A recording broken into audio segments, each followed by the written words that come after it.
Venid y aclamad con alegría, con júbilo cantemos a la roca de la salvación. Lleguemos ante Él con alabanza,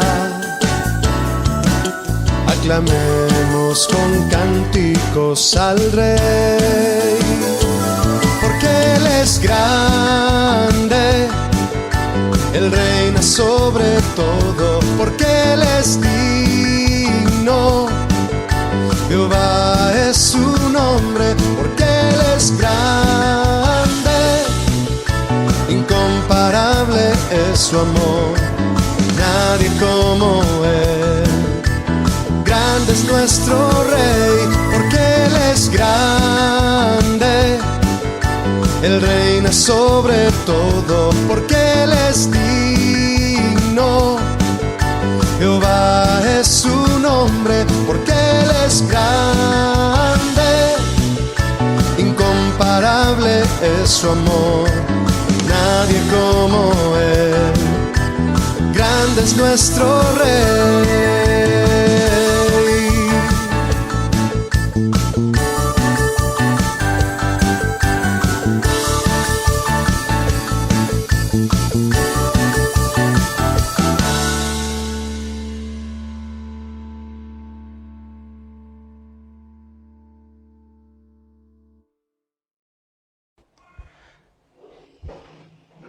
Bueno, estamos listos para recibir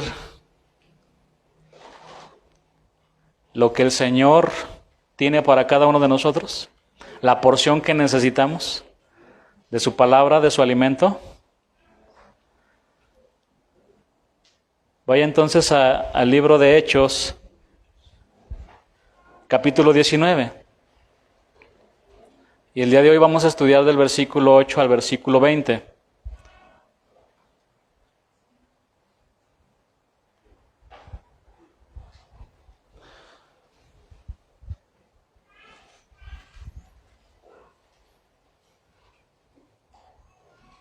Este es nuestro tema 38.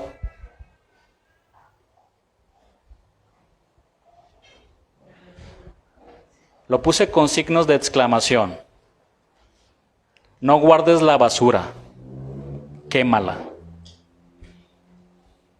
Vamos a ver de qué se trata el día de hoy.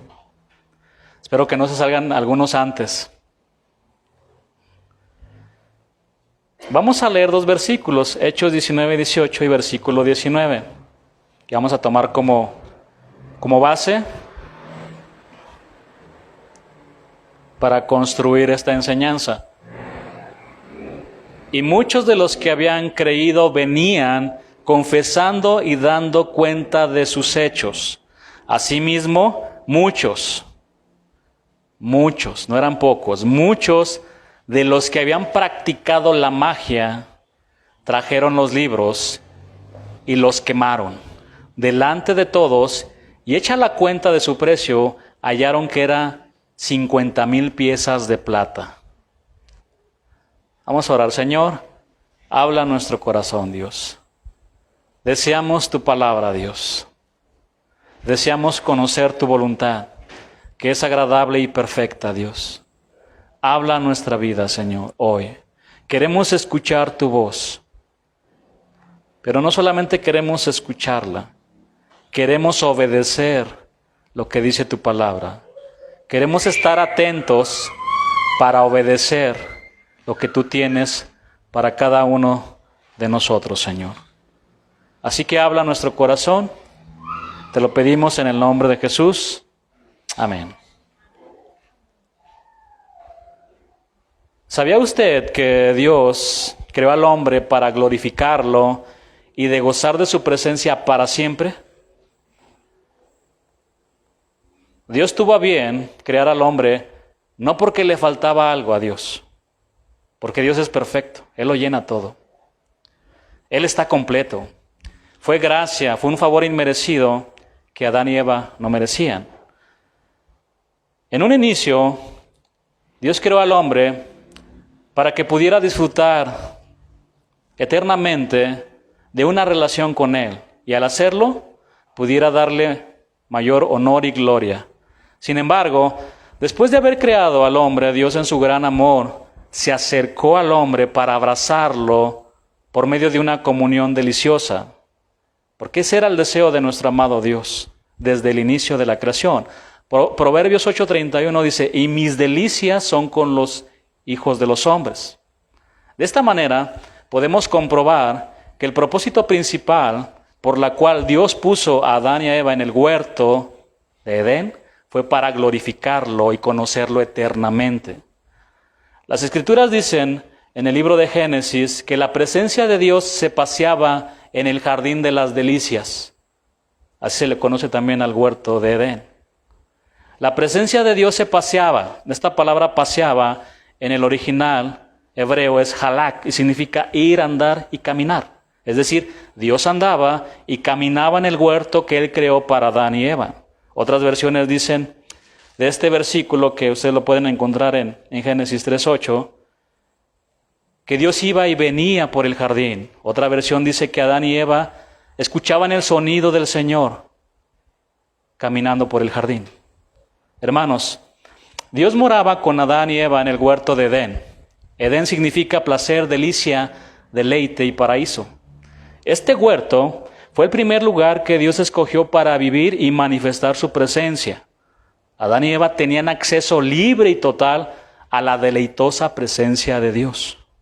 Ahora bien, aunque el huerto de Edén era un jardín que estaba adornado con todo árbol agradable a la vista, y cuando Adán y Eva comían de su fruto, simplemente lo que ellos experimentaban ahí era algo sumamente delicioso.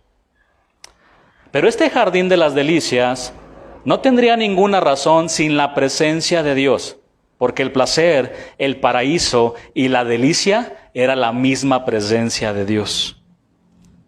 Adán y Eva tenían todo. Ellos disfrutaban, saboreaban diariamente de la presencia de Dios. Gustad y ved cuán bueno es Jehová. Pero tomaron la decisión voluntaria de pecar contra Dios. Esa decisión trajo una consecuencia fatal para ellos y todos sus descendientes. El hombre decidió pecar contra Dios y murió espiritualmente. Se separaron de la fuente de la vida, de la vid verdadera. Cuando Adán y Eva comieron del fruto del árbol, de la ciencia, del bien y del mal, se abrieron sus ojos a la maldad y sus corazones inocentes y santos fueron manchados por la suciedad del pecado, y su relación con su amado Señor fue totalmente devastada. Hermanos, el huerto de Edén era como una especie de santuario, un lugar especial y santo donde Dios habitaba y tenía comunión con Adán y Eva. El jardín de las delicias era un santuario, un lugar santo que fue diseñado por Dios para que Él pudiera tener comunión con el hombre y el hombre con Dios. Después de la caída, el corazón del hombre se manchó y se enfermó por causa del pecado. Pero Dios en su gran misericordia no abandonó a su creación. Y a través de toda la Biblia podemos ver cómo Él ha querido restaurar esa comunión que tenían con Adán y Eva en el jardín de las delicias. Esto primeramente lo vemos cuando Dios le dijo a Moisés: construye un tabernáculo. Ahí en ese lugar quiero que me presenten sus oraciones, sus sacrificios y su alabanza. Después apareció el templo de Salomón, donde Dios mismo dijo lo siguiente: porque ahora he elegido y santificado esta casa para que esté en ella mi nombre para siempre, y mis ojos y mi corazón estarán ahí para siempre. Eso lo podemos ver en 2 de Crónicas 7:16. Bueno, también tenemos el templo de Zorobabel, el templo de Ezequiel, hasta llegar al corazón del hombre. Ahora tenemos a Cristo habitando entre nosotros porque somos su tabernáculo actual. Eso es lo que dice Juan 14:23. En otras palabras, que les leo: respondió Jesús y le dijo: el que me ama, mi palabra guardará. El que me ama, me va a obedecer. Y mi Padre le amará, y vendremos a él y haremos morada con él. Dios, hermanos, no escogió el universo ni los cielos para morar. Además, los cielos ni siquiera lo pueden contener. Pero ¿cómo explicar que Él hace morada en el corazón de un hombre que es frágil y finito? ¿Cómo podemos explicar eso? ¿Cómo explicar que Dios Padre, Dios Hijo y Dios Espíritu Santo moran en nosotros?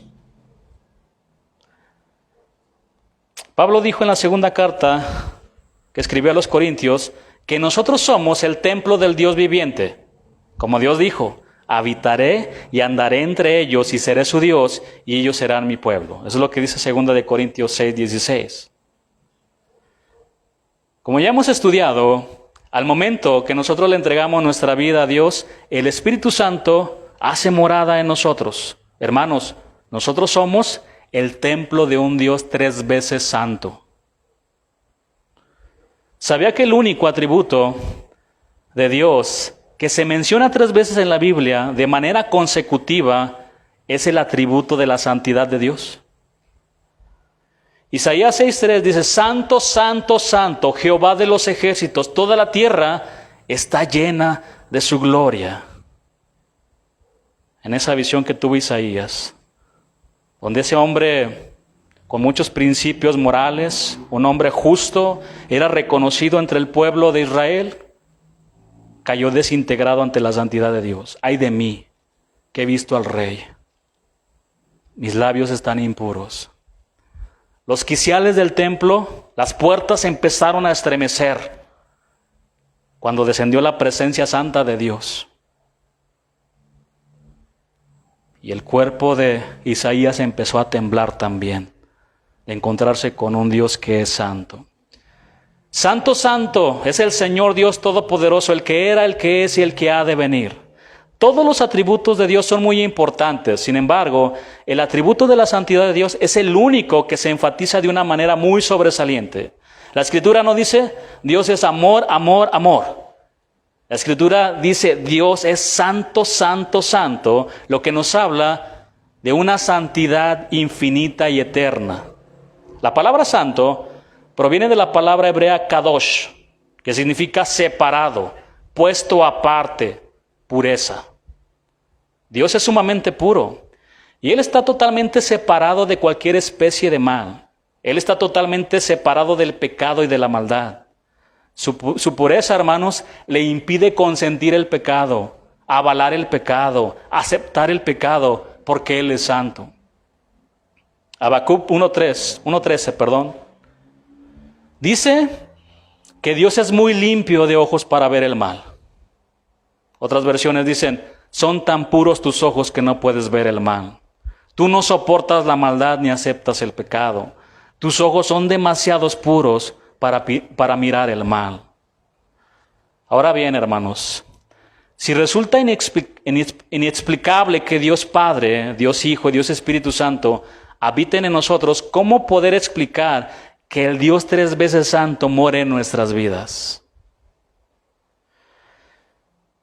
Mire, hermano, cuando nosotros le pedimos perdón al Señor de todos nuestros pecados, el Señor limpia y saca toda la basura, entiéndase pecado, que traemos en el corazón.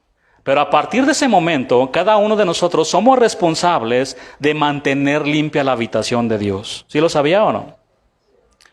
Por eso la palabra de Dios dice que el que es santo, santifíquese todavía.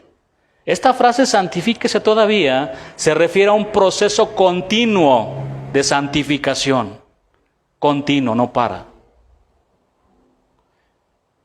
¿Ya dejaste los pecados escandalosos como el robo, el adulterio y la borrachera? Porque la borrachera es un pecado, no es un espíritu para reprender. Los borrachos se tienen que arrepentir de sus pecados. Es que es una enfermedad, tampoco es una enfermedad, es un pecado. ¿Ya dejaste esos pecados escandalosos? Ahora Dios nos pide que dejemos los pecados ocultos. Por ejemplo, la mentira, la murmuración, la lascivia, la envidia, el menosprecio, solo por nombrar algunos. Para este proceso de santificación necesitamos ser expuestos constantemente, hermanos. No cada mes, no cada año, constantemente, día a día, ante la palabra de Dios. para que nos lave de toda maldad. Jesús en su oración sacerdotal, esto me llama mucho la atención. El Señor ya iba a partir. Y en esta oración encontramos a nuestro Señor dándole cuentas a Dios. Le estaba dando cuentas.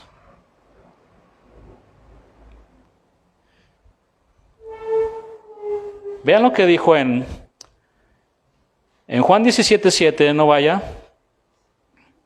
Él dijo, santifícalos en tu verdad.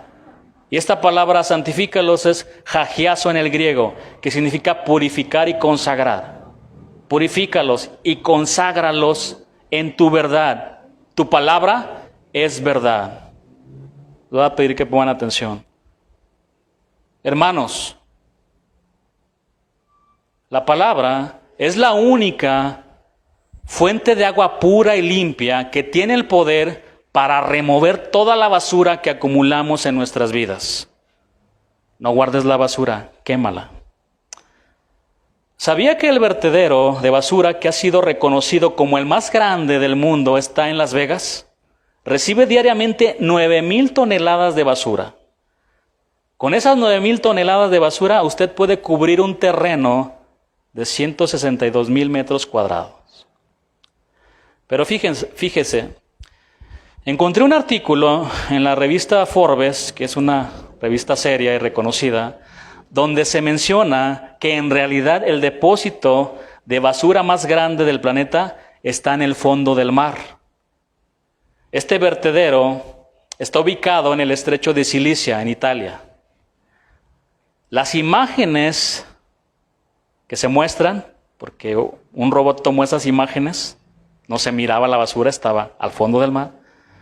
Estas imágenes fueron captadas a más de 500 metros de profundidad, donde se ha generado una acumulación gigantesca de desechos.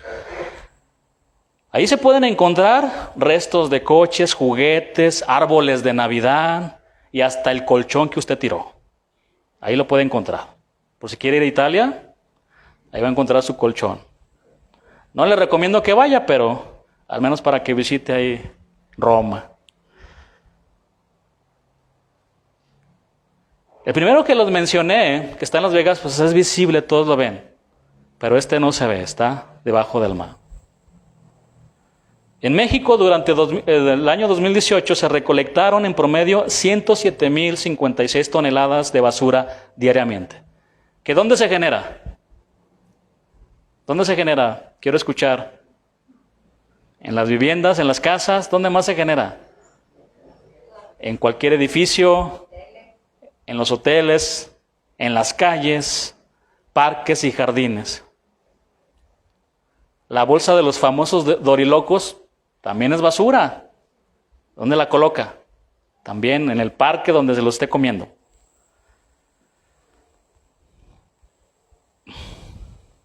Todo ese conjunto de desperdicios que se desechan, residuos de comida, papeles, trapos viejos, trozos de cosas rotas y otros desperdicios, hasta todo lo que producen las fábricas, ¿no? Todo eso es desecho, todo es basura. Y otros desperdicios que se producen en las casas o en otro lugar, diariamente. Algunos sinónimos de basura son suciedad, inmundicia, porquería, desperdicios y desechos. Voy a hacer algunas preguntas, me gusta hacerlos pensar un poquito. ¿Cuántos de ustedes han dejado la basura que ustedes generan en su casa por un día? A ver, levante la mano. Ah, sí, hay por un día, entonces. Una semana. Un mes. A ver, ¿quién ha dejado su basura ahí? Que está hasta como un barquillo ahí, el bote ya que se derrama. Todavía llegas y avientas ¿cómo se llama? La cáscara del plátano arriba, así, que le queda ahí como una fresa, una cereza al pastel, ¿no? ¿Un mes? ¿Nadie? ¿Un año? Imagínese un año. Diario se me va el camión. Te levantas a las 12, compa. Pasa a las 7 y te levantas a las 12, por eso se te va el camión de la basura. Otra pregunta, ¿cuál es la razón principal por la cual no la dejan o no la guardan demasiado tiempo? Es lo primero que se les vino. Huele muy mal. ¿Qué más? ¿Se ve mal? ¿Atrae a qué? A las moscas y las verdes, las más poderosas. Se te acercan y verdes. Empiezan a salir gusanos de los desperdicios de comida.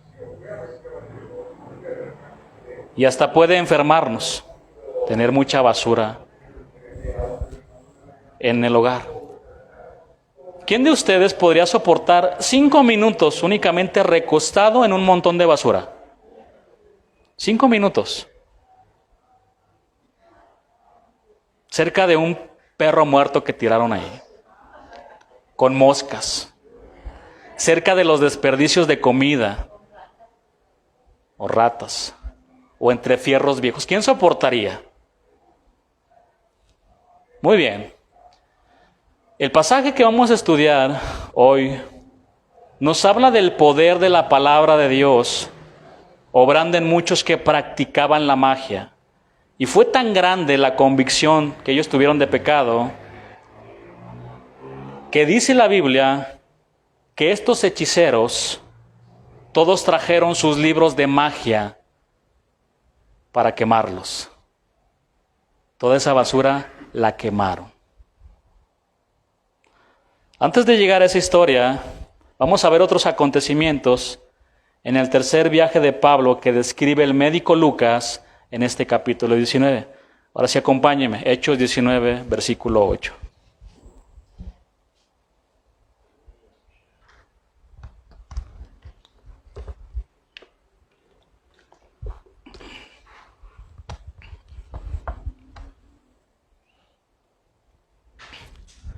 Y entrando Pablo en la sinagoga, habló con denuedo, habló con mucha valentía, por espacio de 3 meses, discutiendo y persuadiendo acerca del reino de Dios. Como lo hemos visto, en reiteradas ocasiones, Pablo tenía la buena costumbre de ir a las sinagogas, donde se reunían los judíos, para predicarles a sus compatriotas. Por espacio de 3 meses les habló con denuedo, es decir, con mucha valentía, acerca de Cristo, acerca del reino de Dios, acerca de la palabra. Y hermanos, sin lugar a duda, el día de hoy se necesitan hombres valientes para predicarle el evangelio a los perdidos. En el mundo, los valientes son aquellos que se pelean por cualquier cosa. A un hombre valiente lo definen porque no se raja y porque es capaz de hacer sufrir a los demás. Es un hombre valiente. Y hermanos, aquí debemos de reflexionar. Ojalá fuéramos valientes para no lastimar. Y si lo hiciste en tu vida pasada, que no conocías al Señor, ve y pídele perdón a ese que golpeaste por todo lo que le hiciste. Porque eso no es digno. Eso no es digno de levantar el cuello y decir, yo fui mejor que tú y te humillé y te aplasté y te hice sangrar hasta... Eso no es de un hombre valiente. Sí es de valentía ir y pedirle perdón. Y a lo mejor te empieza a maltratar y a decir muchas cosas. Ojalá fuéramos valientes para no lastimar, sino para amar, bendecir y hablarles de la palabra a aquellos que nos quieren hacer un mal. Pablo hablaba con denuedo, con valentía la palabra de Dios. Versículo 9. Pero endureciéndose algunos, no dice que muchos, dice algunos, y no creyendo, maldiciendo el camino delante de la multitud, se apartó Pablo de ellos y separó a los discípulos, discutiendo cada día en la escuela de uno llamado Tirano. Este versículo tiene mucha enseñanza para nosotros.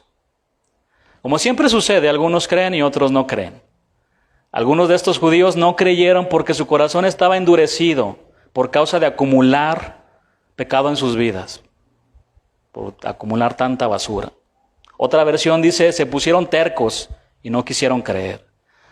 La palabra griega que se utilizó aquí para endurecer es escleruno, y que tiene que ver con algo que se seca y se pone duro. Hermanos, ¿saben por qué hay muchos hombres sanguinarios que asesinan sin piedad y con mucha frialdad? Porque tienen un corazón de piedra y han perdido toda sensibilidad con respecto al pecado, ¿sí o no? Toda sensibilidad. En muchos lugares de nuestro querido México ya es normal que se asesinen personas y no mostrar ningún dolor ni ninguna tristeza. Eso habla de qué, hermanos? De corazones endurecidos. Tú vas a Irapuato, no, acaban de matar uno ahí, como si fuera un animal. Sí, acaban de matar a una persona. Y hasta se sorprenden cuando no matan a alguien. ¿Qué decir de los cristianos que se alejan de Dios y caen en pecado?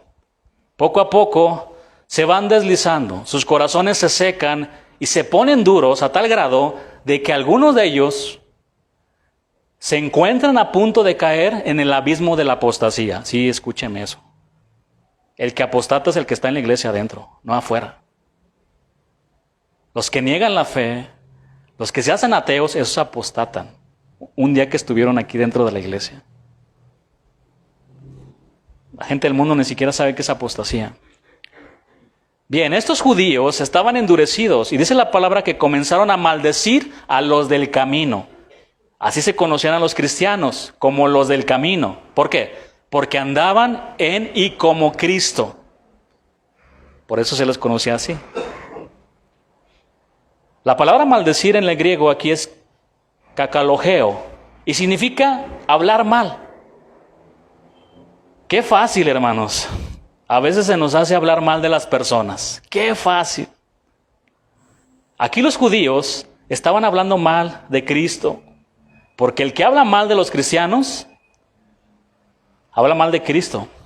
El que se mete con los cristianos, ¿sabía que se mete con Cristo? Directamente.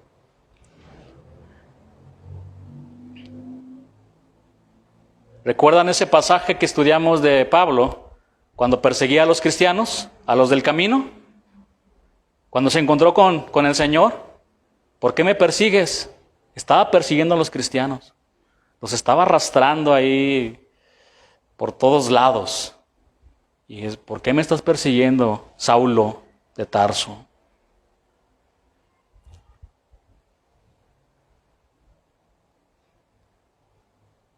Hermano, quiero darle un consejo el día de hoy.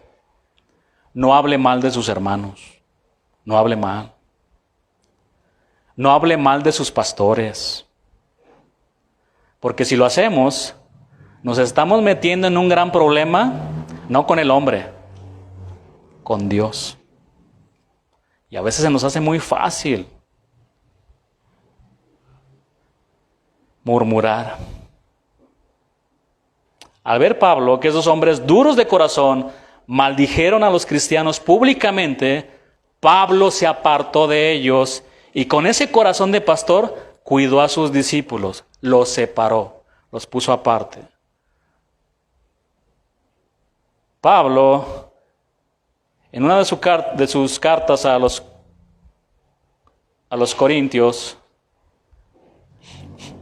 dijo lo siguiente: no os juntéis con ninguno que llamándose hermano fuere fornicario, o avaro, o idólatra, o maldiciente, o borracho, o ladrón. Con el tal ni aun comáis. En pocas palabras, el apóstol nos dice: no te juntes con aquel que se dice cristiano y que no ve que trae una tonelada de basura en su corazón. Por eso maldice, por eso roba, por eso se emborracha y hace todo tipo de pecado. No te juntes con tal. ¿Qué se dice, hermano? Si ese que se dice cristiano, hermano, permanece en el pecado, aléjate de él. Porque al rato se te pueden acercar las moscas, como se le acercan a él o a ella. Pablo cuidaba de su rebaño y él siguió trabajando con aquellos que sí querían escuchar la palabra. Y por tal razón, enseñaba a sus discípulos en la escuela de un hombre llamado Tirano. Estamos desglosando todo este versículo que leímos. El vocablo escuela viene de la palabra griega skole, cuyo significado básico es tiempo libre o una actividad que alguien hace durante su tiempo libre. Por ejemplo, el filósofo Platón empleó este término para tiempo de instrucción y gradualmente adquirió el significado de un auditorio para oír discursos educativos. Vean de dónde viene todavía todo esto, ¿no? De la escuela. Por algunos comentaristas serios, sabemos que la escuela de Tirano era un lugar muy amplio, pero únicamente estaba disponible para Pablo desde las 11 de la mañana a las 4 de la tarde, solamente. Ahí empezó a enseñar el apóstol Pablo, pero tenía disponible solamente de 11 a las 4 de la tarde, las horas de mayor calor. Y no se les dormían. El atractivo principal, hermanos, no era el horario, tampoco el lugar. El atractivo principal era la palabra de Dios. Por esto podemos deducir que las personas que se reunían en la escuela de Tirano, escuchando a Pablo, tenían hambre de la palabra de Dios.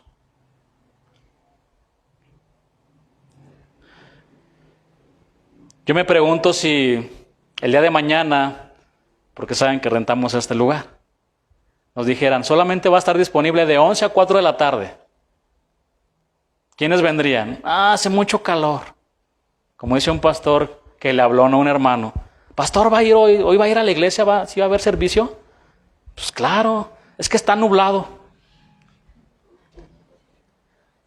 ¿Ustedes creen que vamos a poder dar la vida por el Señor si nos espanta la lluvia? Pues claro que va, ver reunión.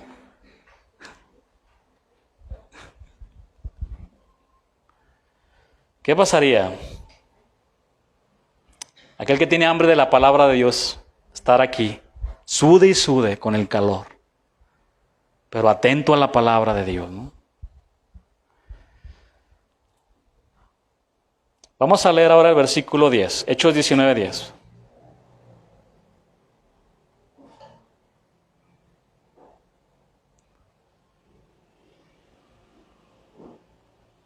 Así continuó, ¿por cuánto tiempo?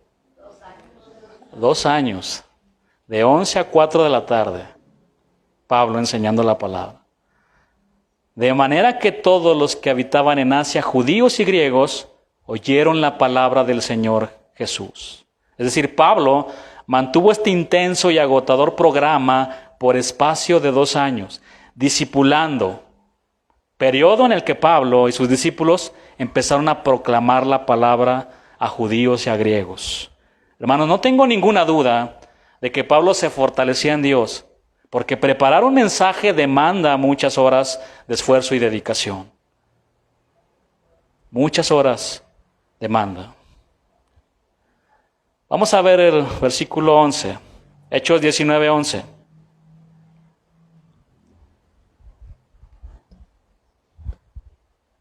Y hacía Dios milagros extraordinarios por mano de Pablo. Versículo 12. De tal manera que aún se llevaban a los enfermos los paños o delantales de su cuerpo, y las enfermedades se iban de ellos, y los espíritus malos salían.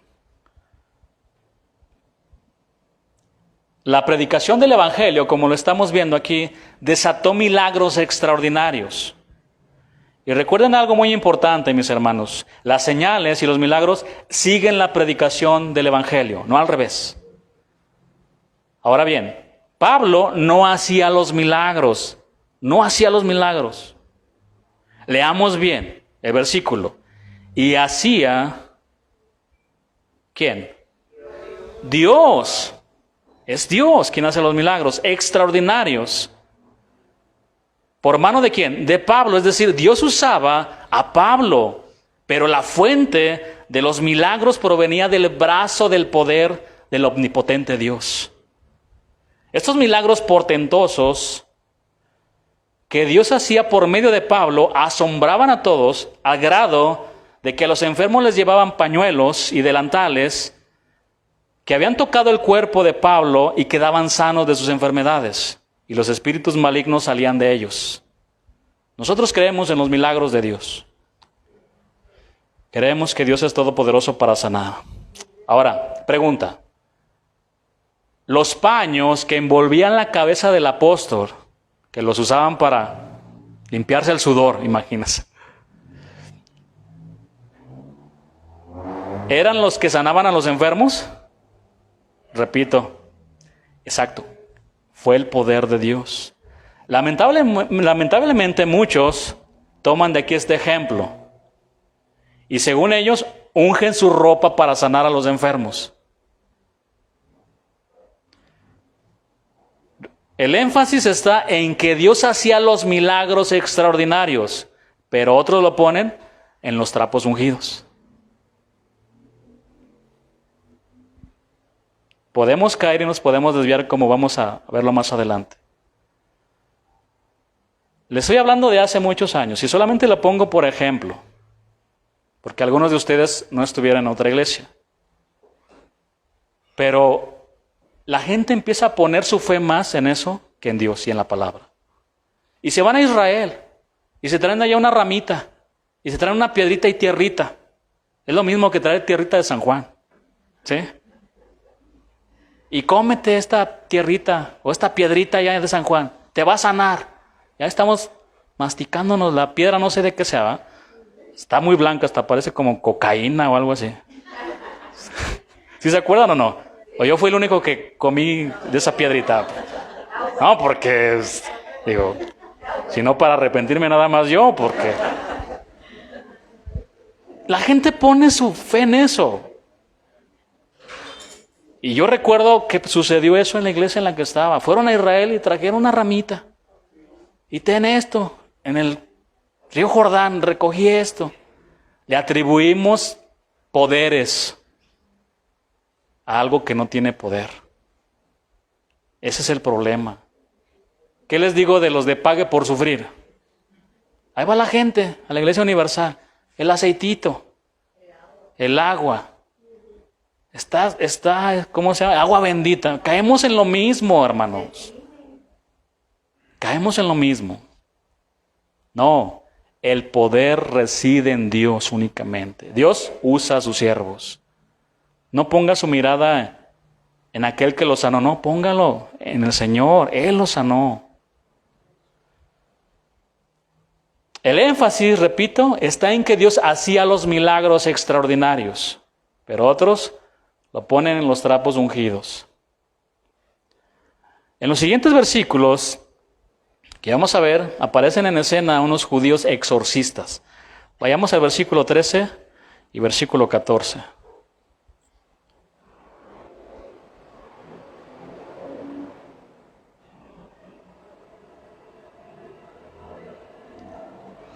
Pero algunos de los judíos, exorcistas ambulantes, intentaron invocar el nombre del Señor Jesús sobre los que tenían espíritus malos, diciendo: os conjuro por Jesús, el que predica Pablo.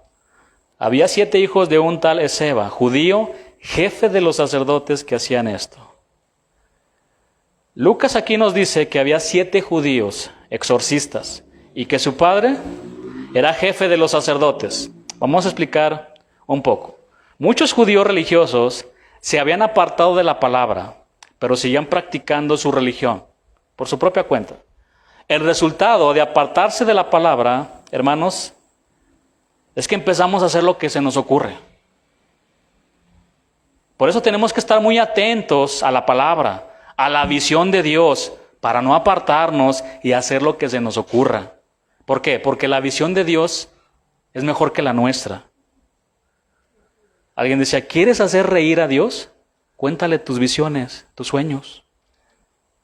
Como si los de él no fueran mejores, ¿no? El punto aquí importante es lo siguiente: ¿quién les dijo a estos judíos que su ministerio era el de ser exorcistas ambulantes? ¿Quién les dijo? La palabra de Dios es clara, y Dios llamó levitas, sacerdotes, pastores, maestros, profetas, pero en ningún lugar encontramos exorcistas ambulantes. ¿Ya ven qué fácil es inventar cosas cuando nos apartamos de la palabra? Y ahí tenemos a los cristianos que graban sus discos para ir de gira y andan girando por todos lados. Porque quieren dar a conocer su álbum, sus canciones. ¿De dónde sacaron eso? ¿De dónde sacaron eso, hermano? De la palabra, ¿no? ¿De dónde ellos sacaron que podían ser levitas o salmistas ambulantes ofreciendo sus discos, sus CDs? ¿De dónde sacaron eso, hermanos? Miren, escuchen todas las enseñanzas que están ahorita disponibles acerca de los verdaderos adoradores de Casa de Oración Guadalajara. Escuchen. Porque todo esto que estoy mencionando, también ellos tocan varios puntos. ¿De dónde sacan todo eso, hermanos? Quieren ser levitas o salmistas ambulantes. Yo lo que le podría decir a alguno de ellos es cuidado, levita ambulante, porque puedes caer en la iglesia de Micaía. Un levita forastero que se ofreció, le pagaron y le agradó mucho. Y ahí se quedó, adorando falsos dioses. Los 7 hombres, estos exorcistas, miraban y oían lo que Pablo hacía. Pablo echaba fuera a los demonios en el nombre de Jesús. Y pensaron ellos que se trataba de una fórmula mágica. Os conjuro en el nombre de Jesús. Y aquí quiero hacer un paréntesis. No usemos la sangre de Jesús como una fórmula mágica. ¿Han escuchado algunas personas que la usan como una fórmula mágica? Yo me cubro con la sangre de Cristo de todo mal. No, hermano, no es para cubrirte del chupacabras. ¿Quién te dijo eso? La sangre del Señor fue derramada en la cruz del Calvario por nuestros pecados. Yo me cubro. Yo cubro a mi familia. Yo cubro las ventanas de la sangre del Señor. No. Vean cómo estos hombres de sangre judía, que sin lugar a duda de niños fueron instruidos en la palabra, circuncidados, y eran muy apegados para seguir los mandamientos, eran hijos de un sacerdote, y ahora aquí los tenemos haciendo guerra espiritual, peleándose con el diablo y con todos los demonios. En ningún lugar de la Biblia se nos manda que vayamos a pelear con los demonios. La verdadera guerra espiritual se hace viviendo como, hermanos, en santidad y en obediencia a nuestro Dios, a los mandatos del Señor. Y derribando todos los argumentos que se levantan en contra del conocimiento de Dios. No les puedo hablar de tantas experiencias personales de todo esto. O sea, conozco, no me han dicho, yo conozco. Y dan hasta risa algunas de ellas. Vayamos al versículo 15, Hechos 19:15. Vamos a ver cómo les fue a estos judíos exorcistas.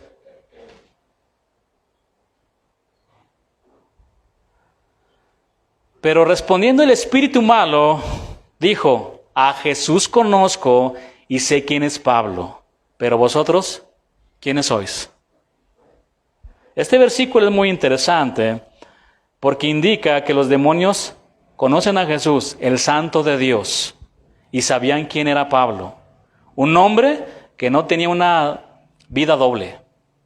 Era un hombre consagrado, un hombre nazareo. Ahora, solo imaginen, ahí estaban los 7 exorcistas haciendo la fórmula mágica. Te conjuro que salgas en el nombre de Jesús. Y este hombre, que estaba poseído por un demonio, de repente empieza a cambiar la voz.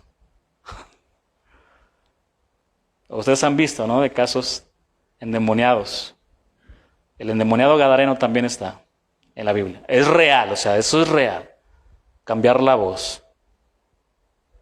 Con otra voz muy gruesa, distorsionada. Es que tenemos que verlo de esa manera porque así sucedió. A Jesús conozco y sé quién es Pablo, pero ustedes quiénes son. Ya hasta les entró temor, ¿verdad? Apaguen las luces, por favor. Se salen corriendo todos, está por las ventanas. Es muy interesante. Nosotros sabemos quién es Jesús, quién es Él, el Santo de Dios. Cuando el Señor Jesús se enfrentó, o mejor dicho, se encontró con los endemoniados o el endemoniado gadareno, eso fue lo que tú eres el Santo de Dios. Has venido acá antes de tiempo para atormentarnos. Y los espíritus malos se fueron sobre los cerdos. O sea, ellos habitan en un cuerpo humano, tienen ese poder, ¿no?, de hacerlo. Conozco a Jesús y sé quién es Pablo, pero ¿ustedes quiénes son? Versículo 16. Y el hombre en quien estaba el espíritu malo saltando sobre ellos. Solo imagínense, al ver las películas que salen por ahí nada más. Espero que no sueñen cosas feas nada más con esto. Y dominándolos con esa fuerza y ese poder, te levantan así como si fueras algodón, te levantan, ¿no?, con esa fortaleza. Pudo más que ellos porque trataron de controlarlo. De tal manera que huyeron de aquella casa como desnudos y heridos. El esfuerzo de los hijos de Seba por tratar de imitar los milagros de Pablo se volvió en contra de ellos, causándoles una humillación pública, heridas y una situación muy vergonzosa. Salieron desnudos. Versículo 17.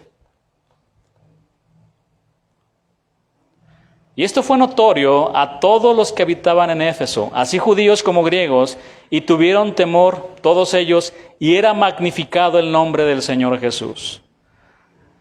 Un acontecimiento semejante corrió de boca en boca por toda la ciudad. Con toda seguridad, el caso de los exorcistas que habían sido golpeados y humillados fue conocido por la gente. Esto nos muestra que Dios estaba en control de todo esto, haciendo fracasar la estrategia diabólica de usar el nombre del Señor Jesús para sus propios fines. Todos sintieron este reverente respeto cuando oyeron el castigo que recibieron los hijos de Seba, y en consecuencia el nombre del Señor era magnificado. Ahora bien, vamos a ubicarnos un poquito. Pablo estaba en Éfeso. Éfeso se consideraba un centro de magia negra y otras prácticas ocultistas. La gente recurría al hechizo en busca de su salud, felicidad y de obtener éxito en su matrimonio. Parece que estoy hablando de hoy. ¿Quiénes han ido con los brujos de Catemaco? Creo que por ahí anda uno que... A ver, uno que sí fue. Bueno, pero es lo mismo, ¿no? También si te hacen la limpia, es lo mismo, es brujería, todo eso es brujería. La superstición y la hechicería eran prácticas muy comunes en Éfeso. Hermanos, si Dios es claro con esto, al prohibir dichas prácticas, si podemos ir a la palabra, no tenemos todo el tiempo, pero usted no puede ser un creyente o ser un cristiano y tener contacto con el ocultismo, la magia negra o la hechicería. No. ¿Qué tiene que ver la luz con las tinieblas? Nada.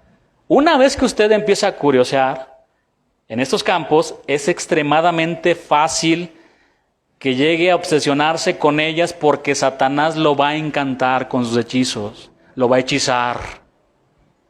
Y va a decir, sí es cierto, me dijo con quién andaba mi esposo. ¿Cuántas historias hay de esas, no? Van a consultar al hechicero, al mago.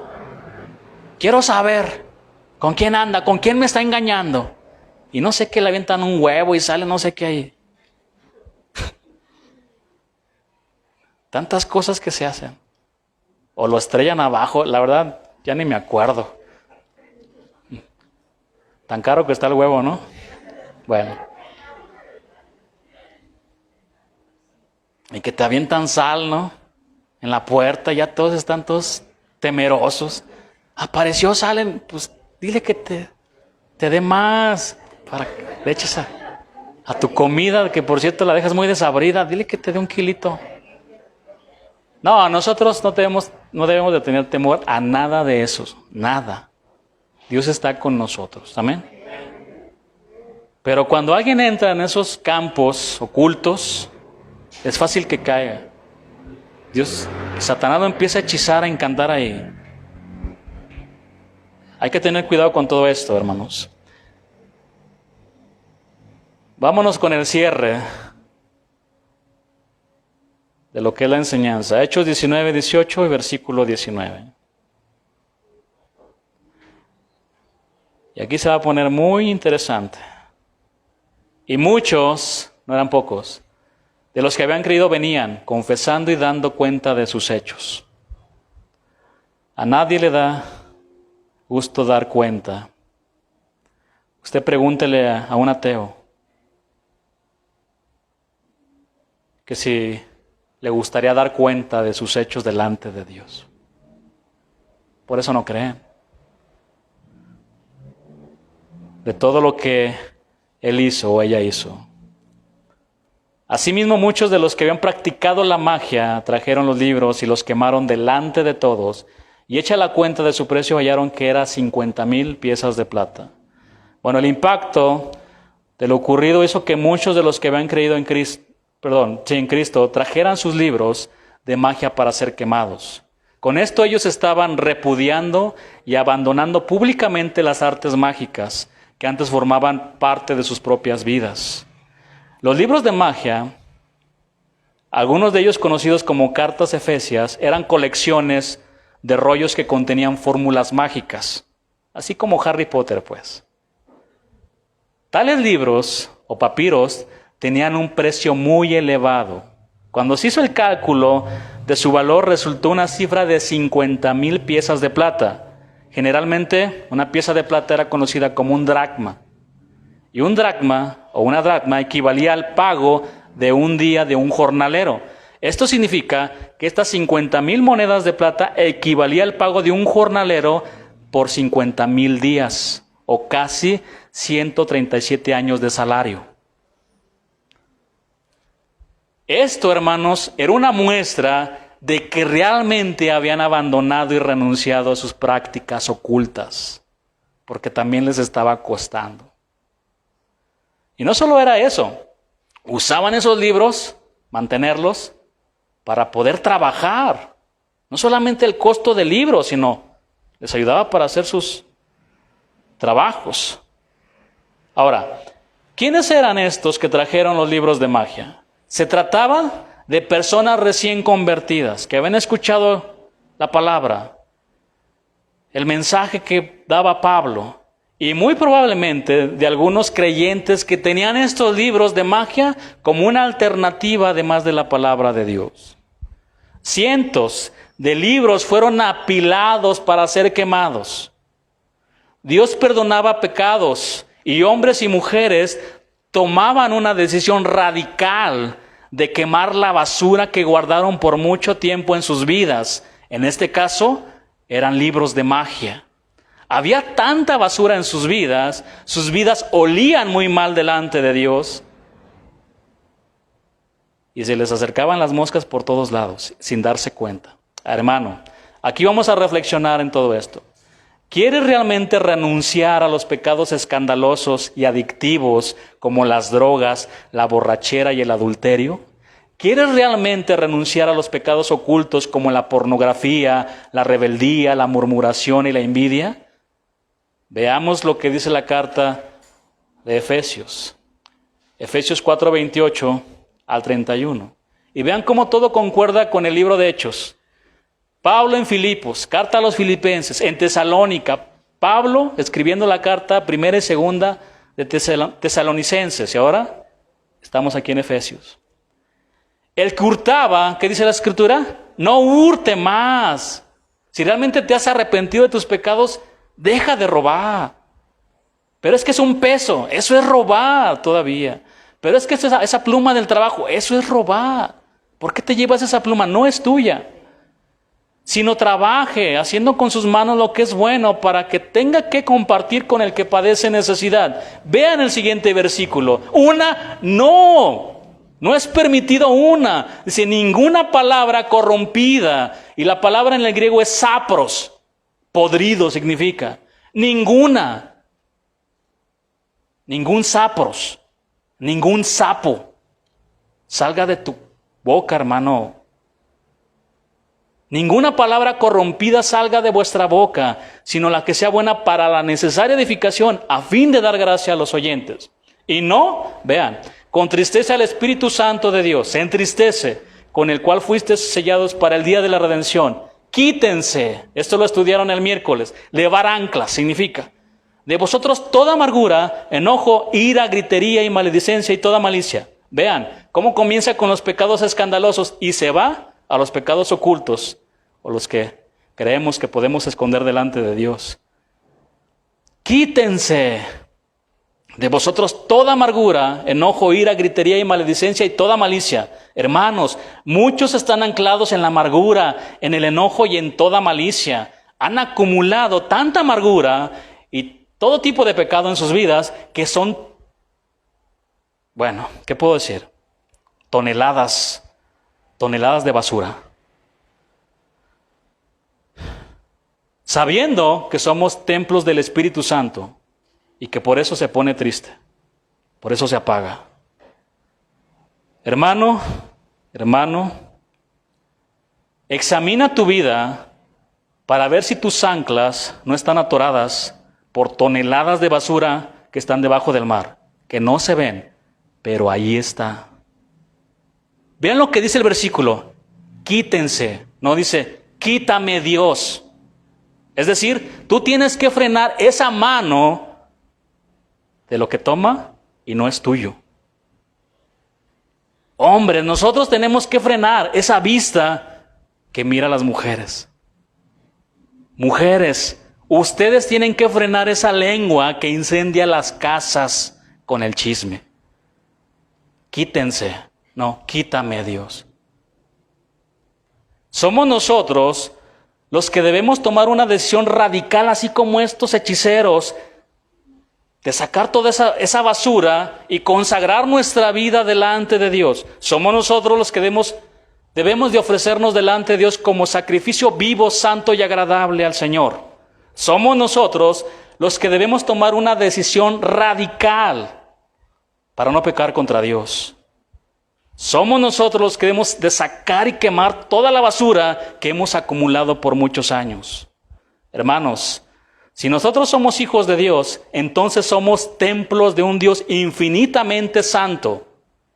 Dios te ha escogido como su templo, ¿sabías? El jardín de las delicias, ahora donde Dios quiere morar, somos nosotros para que disfrutemos de su gloriosa presencia. Bueno, aquí quiero compartirles algo muy personal. Tuve la oportunidad de ir un día a Guadalajara, al Congreso. Y salimos muy temprano. Y la verdad estaba muy cansado. Estábamos pensando si podíamos ir o no. Al final, yo dije, me voy a esforzar un poquito. Salimos temprano, pudimos llegar al auditorio, ustedes algunos han ido ahí a Casa de Oración, Guadalajara. Y en el momento que yo entré, y al ver cómo adoraban todos unánimes a Dios, cómo estaba toda la alabanza, y sobre todo a aquellas personas que estaban ministrando, proyectando sus vidas espirituales de cómo estaban delante de Dios, hermanos. Yo lo único que podía decir es, Dios está aquí. Y yo no paraba de llorar. Tenía mucho tiempo que no sentía la presencia de Dios como la sentí en ese momento. Mucho tiempo. Y después ver a una ancianita a un lado de mí danzando y dándole gloria a Dios y levantando sus manos y adorando a Dios como si fuera el último día de su vida. Yo no podía. Y venían versículos a mi mente, decía, Dios es todopoderoso, es grande. Yo no podía entenderlo. Cuando nosotros consagremos nuestras vidas, nuestro templo para Dios, hermanos, nosotros no somos de sentimientos, pero Dios se mueve y toca el corazón. Hasta del hombre que tiene el corazón más duro, como lo vimos aquí. Que ya está seco, Dios le da vida, lo levanta.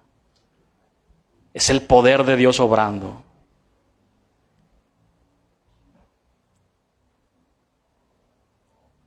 Ahora que estoy pensando en el versículo de os ruego por las misericordias de Dios que ofrezcan su vida en sacrificio vivo, santo y agradable a Dios. Todos, hasta ese dedo que usamos para proyectar allá debe de estar santo y consagrado a Dios. Sí, ese dedo.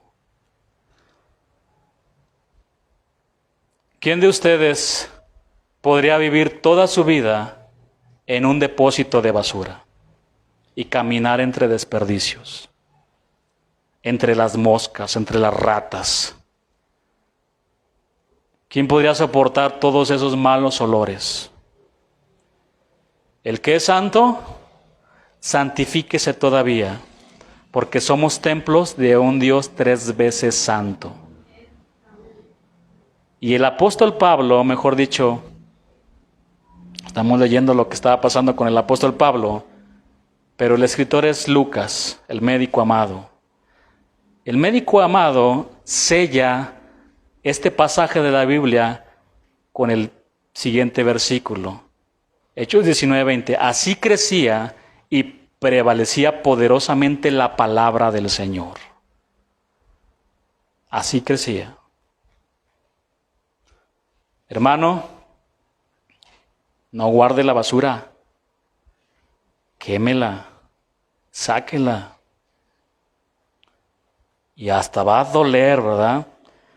Y la palabra llega al corazón. Y empieza ahí a quemar todo nuestro ser. Pero es por nuestro bien. Cuando tú te consagras al Señor y eres templo de Dios, les digo, no es por sentimientos, pero puedes sentir su presencia.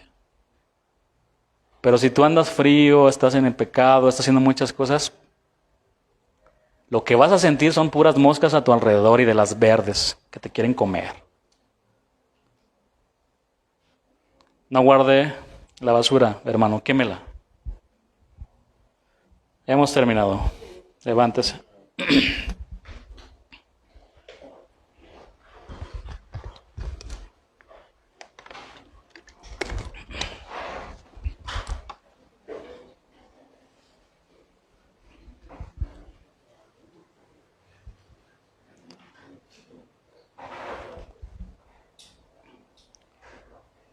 Nuestro corazón se endurece, como lo explicamos, por causa de acumular mucho pecado en la vida, en el corazón.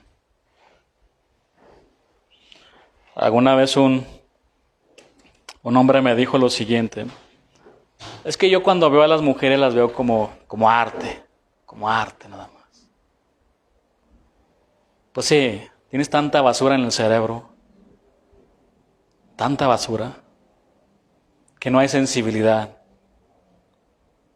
que minimizamos el pecado delante de un Dios que es santo. ¿Y cómo explicarlo? Que ese Dios 3 veces santo habita en nosotros. ¿Cómo explicarlo? Porque nosotros conocemos cómo andamos y con mayor razón Dios sabe cómo andamos delante de Él. Si alguno tiene que dar cuentas como estos hechiceros, hágalo. Póngase a cuentas con Dios. Dios lo va a perdonar. Dios le va a perdonar. Si específicamente has practicado alguna rama oculta o todo esto, también. O en un pasado, ¿no? A veces sin saberlo, sin saberlo lo hacemos, ¿no? Somos involucrados ahí, porque es una tradición, por lo que sea. De todo hay que pedirle perdón al Señor. Él nos quiere limpiar. Ahora recuerde, la responsabilidad de mantener limpio el templo es de Dios. Es nosotros, perdón. Es de nosotros, no de Dios. Vamos a darle gracias a Dios por su palabra. Señor, te amamos, te damos la gloria y la honra, Señor. Únicamente a ti, Señor. Gracias por hablar a nuestro corazón, a nuestra vida.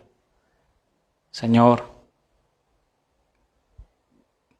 hemos entendido que nosotros somos tu templo. Queremos conocerte, queremos disfrutar de ti, Señor, de tu presencia. Y muchas gracias te damos por tu palabra. Gracias por cada uno de los que están presentes aquí, Señor. Tú, por medio de tu Espíritu Santo, trae convicción de pecado, Señor, a nuestras vidas. Gracias te damos porque tú eres bueno y porque tu palabra, Señor, siempre está presente para hablarnos, Señor. Y yo sé que cada uno, Señor, ha recibido tu palabra. Gracias te doy, Señor, por mis hermanos, por los que están aquí. Te pido que les bendigas y que les guardes en el nombre de Jesús. Amén. Venid y aclamad con alegría, con júbilo cantemos a la roca de la salvación. Lleguemos ante Él con alabanza, aclamemos con cánticos al Rey, porque Él es grande, Él reina sobre todo, porque Él es digno, Jehová es su nombre, porque Él es grande, incomparable es su amor, nadie como Él. Grande es nuestro Rey, porque Él es grande, Él reina sobre todo, porque Él es digno, Jehová es su nombre, porque Él es grande, incomparable es su amor, nadie como Él. Grande es nuestro Rey.